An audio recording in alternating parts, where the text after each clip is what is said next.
Okay, so remember these guys? Like the heroes and friends who basically filled our entire childhoods with laughter and adventure? For years, we saw them as just simple, harmless cartoons, right? We'd tune in after school or on Saturday mornings, completely losing ourselves in the wild worlds of the cul-de-sac, the town of nowhere, Dexter's secret lab. You know what I'm talking about. These shows were built on pretty simple ideas. Kids trying to scam each other for jawbreakers, a boy genius hiding his lab from his annoying sister, and, oh yeah, a cowardly dog protecting his clueless owners from monsters. It was a simpler time, a comforting ritual that, honestly, it defined a generation. Their theme songs, permanently burned into our brains.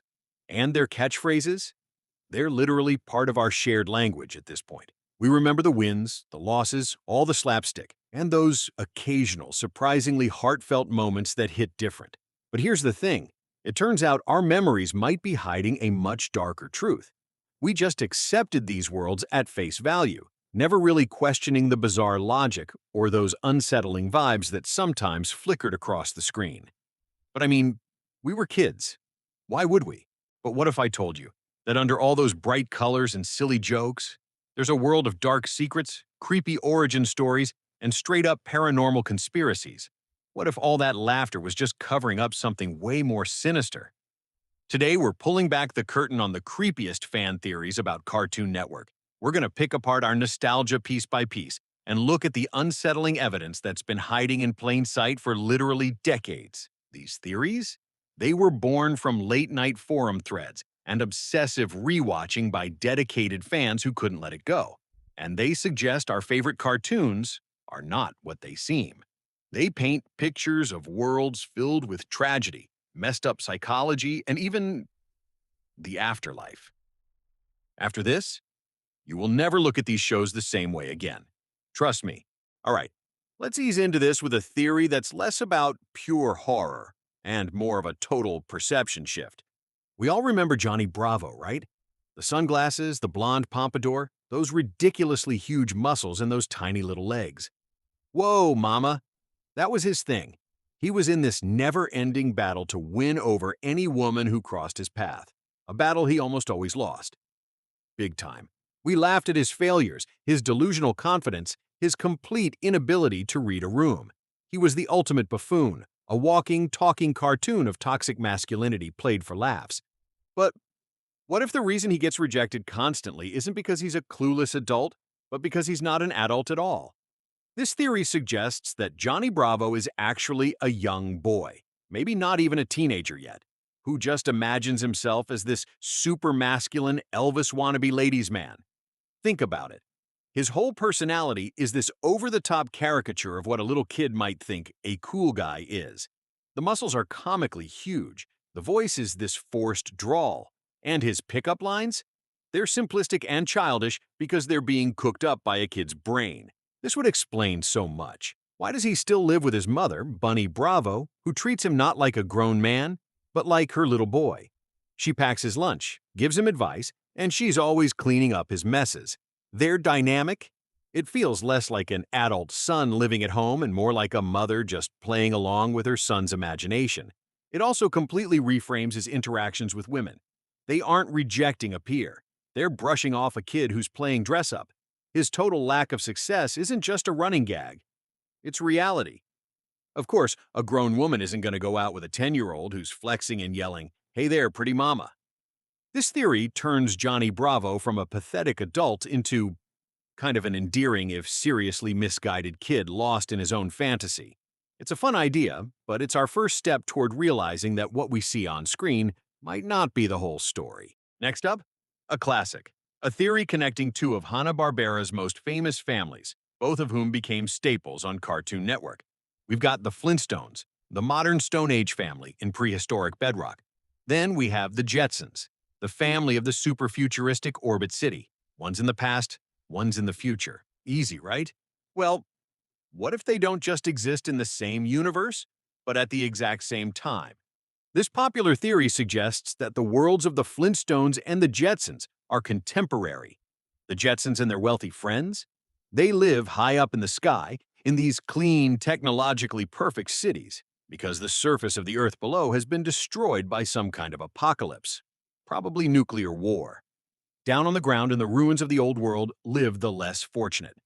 Those are the Flintstones and the Rubbles. They aren't actually prehistoric people. They're the descendants of the survivors who were left behind after the cataclysm. The evidence is surprisingly solid when you start looking for it. The prehistoric world of the Flintstones isn't really prehistoric. They celebrate Christmas. They use dinosaurs and other extinct creatures as home appliances. A brontosaurus as a construction crane, a woolly mammoth as a vacuum cleaner. This isn't historical accuracy. It's creative engineering born from desperation. The survivors on the surface are using mutated, possibly radiation-affected creatures to rebuild a society that copies the one they lost. They have cars, record players, and bowling alleys, all powered by animals and stone. They are literally recreating mid-20th century suburban life with the primitive tools they have left. Meanwhile, way up in the clouds, George Jetson works like a couple hours a week pushing a button and lives a life of total leisure, powered by amazing technology. The theory argues this is the society of the rich and powerful who escaped the Earth's surface before it was wrecked. The two worlds never cross paths because they're completely separated by class and altitude. The Flintstones are quite literally living in the rubble of the world the Jetsons abandoned. This idea transforms two funny family sitcoms into a dark story about class warfare and the collapse of society. It's a fun theory, sure, but it also paints this dystopian picture where the past isn't the past. It's just a much poorer version of the future. Now we're starting to wade into more unsettling waters. Dexter's laboratory was about a boy genius, his gigantic secret lab, and his clueless older sister Dee Dee, who constantly broke through his security and destroyed his experiments. The whole show is based on this wild idea that a kid could build a lab of that size right under his parents' noses without them ever finding out. It's a fun, silly concept. Or, is it a carefully built lie? A much darker theory suggests that Dexter isn't just a smart kid living a normal life. What if he's the subject of a massive, secret government experiment? His entire suburban life, the house, the clueless parents, the neighborhood. It's all a controlled environment, a fake fishbowl built to nurture his scientific genius for military or corporate gain. The lab isn't something he built in secret. It's the whole reason he exists. He was placed there, or maybe even created there. Think about it. How does a grade school kid have access to technology that's decades beyond what's publicly available? How can his parents afford this giant house with apparently unlimited resources? Why are they so conveniently oblivious to literally everything? Maybe because they're not real parents. Maybe they're handlers, actors playing a role, keeping Dexter comfortable and productive while someone else pulls the strings from above. And Dee Dee? She's not just an annoying sister. She might be the control variable, the chaos agent deliberately placed in his life to test his patience, his adaptability, and his ability to problem solve under stress. Every time she destroys something, someone's taking notes. Every time he rebuilds, they're measuring his resilience. This theory is dark because it strips away Dexter's agency. He thinks he's in control, but he's actually trapped. His whole life is a lie designed to exploit him. His genius isn't his own triumph. It's someone else's weapon. The lab isn't freedom. It's a cage. Okay, here's where things get properly dark. Ed, and Eddie. Three kids in a cul-de-sac spending their summers scamming the neighborhood kids for jawbreakers. Sounds innocent enough, right? Wrong. One of the most popular and disturbing theories is that every single kid in the cul-de-sac is dead. They're all ghosts or souls trapped in purgatory, reliving their final days on Earth over and over again. The cul-de-sac isn't a neighborhood, it's the afterlife. The evidence? It's everywhere once you start looking. First off, where are the adults? You almost never see them. The kids exist in this weird, isolated bubble with no parental supervision, no school, and no real sense of time passing. It's an eternal summer. That's not normal. That's limbo. Second, the show is set in a kind of timeless, anachronistic world. The kids dress and act like they're from different decades. Rolf talks like he's from an old European village. Eddie's schemes feel like they're from the 50s. Johnny's obsessed with a plank of wood like it's the 40s.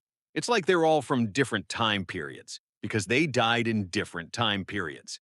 Then there's the famous series finale, where we finally see the kids leave the cul-de-sac and discover there's a whole world beyond it. a neighborhood full of other kids. Some fans interpret this as the characters finally moving on, finally escaping purgatory and entering the true afterlife, or even heaven.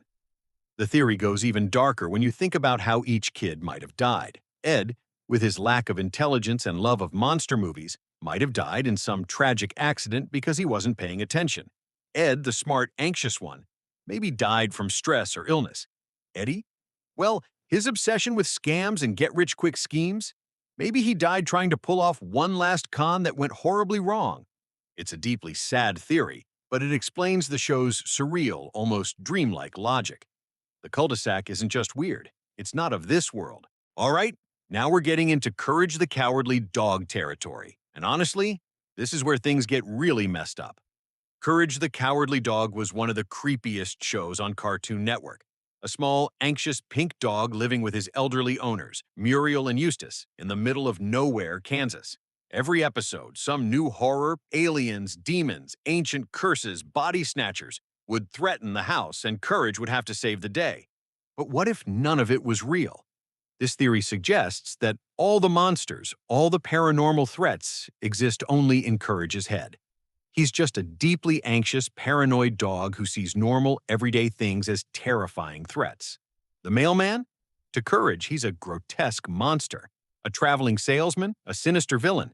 Courage isn't a hero, he's just scared of everything. This interpretation explains one of the show's biggest mysteries. Why do Muriel and Eustace almost never see the monsters? Muriel's catchphrase is, "Courage, you silly dog." That's usually her reaction to his frantic warnings. Eustace's go-to response? Call him a stupid dog and scare him with a mask. They aren't being oblivious. They're seeing the world as it actually is. They see a mailman. Courage sees a hunchbacked ghoul. They see a visiting family. Courage sees a race of alien chickens. The horror is entirely from his point of view, a product of a dog's natural fears blown completely out of proportion. However, the show itself seems to both support and contradict this idea, which makes it even more interesting. There are plenty of episodes where the threat is undeniably real and directly affects Muriel and Eustace. They get turned into puppets, kidnapped by a giant water dragon, attacked by a possessed mattress. So maybe the truth is somewhere in between. Maybe the world of Courage the Cowardly Dog really is a terrifying place, and Courage's overactive imagination just makes it even worse. Or maybe the line between what's real and what's imagined is supposed to be hopelessly, terrifyingly blurred. That ambiguity? That's what makes the show's psychological horror so effective. If you thought that last theory was unsettling, this next one reframes the whole show as a profound human tragedy. It takes those psychological ideas we just talked about and cranks them up to an almost unbearable level. This theory suggests that Courage is not a dog at all. He is a young human boy, and the entire show is a projection of his own mind, warped by severe trauma. According to this interpretation, Courage is a child who was subjected to such horrible abuse, or witnessed something so terrible that he has completely dissociated from his own identity. He now sees himself as a dog, a simpler, more resilient creature, to cope with his reality.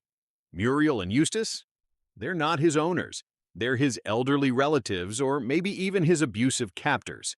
The isolated farmhouse isn't just a setting, it's his prison, a place where he is completely cut off from the outside world. Every monster he fights is a symbolic representation of a real-world threat, likely tied to domestic abuse or neglect. Eustace, with his cruel insults and his terrifying ooga-booga mask, he isn't just a grumpy old farmer. He is the personification of Courage's abuser. The constant home invasions by terrifying figures aren't paranormal events. They are Courage's fragmented, nightmarish memories of other abusive adults or traumatic experiences. His constant, desperate mission to save the sweet and loving Muriel isn't just about protecting her from monsters. It's about a traumatized child's desperate need to protect the one source of kindness and safety in his horrific world. This theory finds its footing in small but meaningful details. Characters sometimes refer to Courage as Kid. The show's core themes often revolve around domestic tension, loss, and the feeling of being small and powerless in a terrifying world. If this theory is true, then Courage the Cowardly Dog is not a kid's horror comedy. It is one of the darkest and most heartbreaking portrayals of child abuse and trauma ever put on television, hidden behind the allegorical mask of a cartoon. The monsters are real, but they're human, and the scariest place in the world isn't nowhere. It's inside your own home. This next theory moves beyond interpretation and into the realm of chilling urban legend. It's one thing for a show to be a dark metaphor, it's another for it to be real. The single creepiest theory about Courage the Cowardly Dog, and maybe all of Cartoon Network, is that the show is based on a real, unsolved case. This theory is a piece of internet folklore, a creepypasta that claims that back in the 1950s or 60s, a real elderly couple, a lot like Muriel and Eustace, lived on a remote farmhouse in the New Mexico desert. They supposedly started reporting bizarre and frightening things to local police. Strange lights in the sky, unsettling figures on their property, and a constant feeling of being watched. The story goes that they were mostly dismissed as eccentric old people with wild imaginations. Then, one day, they vanished. Police investigating their empty farmhouse found no sign of a struggle, no bodies, nothing. The only living thing left behind? The couple's small, timid dog. Now, it's critical to note, there is no actual police record or documented evidence of this case ever happening. It exists purely as a legend. But according to this legend, the show is a speculative drama about what this couple went through, told from the perspective of the only witness left, their dog. The paranormal events in the cartoon aren't just fiction. They're an attempt to portray the real-life horrors that supposedly led to the couple's disappearance. This idea transforms the show from fiction to chilling folklore. The desolate, isolated setting of nowhere, Kansas, suddenly feels terrifyingly real, mirroring a desert landscape where someone could easily disappear without a trace. The endless parade of aliens, demons, and monsters, they aren't just random villains, they are all potential explanations for a real-life mystery. This disturbing idea often gets mixed with another popular theory, the afterlife theory. This version suggests the show takes place after the real-life couple died or disappeared. In this telling, Courage is already dead, and he's trapped in a kind of purgatory or hell, forced to endlessly relive the terror of his final days with his owners. The monsters represent different forms of death that haunt him for eternity.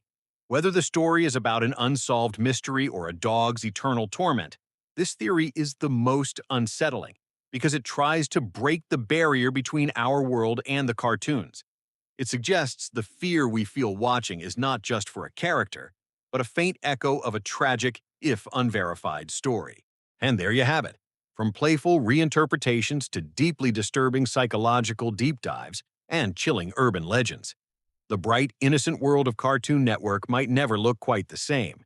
But these are just a few of the theories floating around out there. The internet is a deep, dark well of ruined nostalgia, and we've only just scratched the surface. So now I have to ask, what do you think? Are these just the overactive imaginations of fans, or is there some hidden truth to our childhoods that we all missed? What are some of your favorite creepy cartoon theories? Let us know in the comments below. I'd love to see what other unsettling ideas are out there. And if you enjoyed having your childhood delicately but thoroughly ruined, be sure to hit that like button and subscribe for more explorations into the dark side of nostalgia. For decades, Cartoon Network was our escape. It was a universe of endless possibilities, of laughter, and of adventure. But as we've seen today, it's also a universe that's practically built for reinterpretation. It's a real testament to how rich these shows are that they can inspire everything from the purgatory theory of Ed and Eddie, to the countless psychological and paranormal horrors surrounding Courage the Cowardly Dog. These theories make us look beyond the surface, to see the potential for tragedy and comedy, and the echoes of real-world darkness in animated light. They turn simple characters into complex figures grappling with trauma, death, and damnation. Whether the creators ever intended any of this, it's almost beside the point. These ideas have taken on a life of their own, becoming part of how we as adults connect with the shows of our youth. They might ruin our nostalgia, but they replace it with something far more complex and fascinating. It really leaves you with one lingering question. What other secrets are still hiding in the cartoons you love?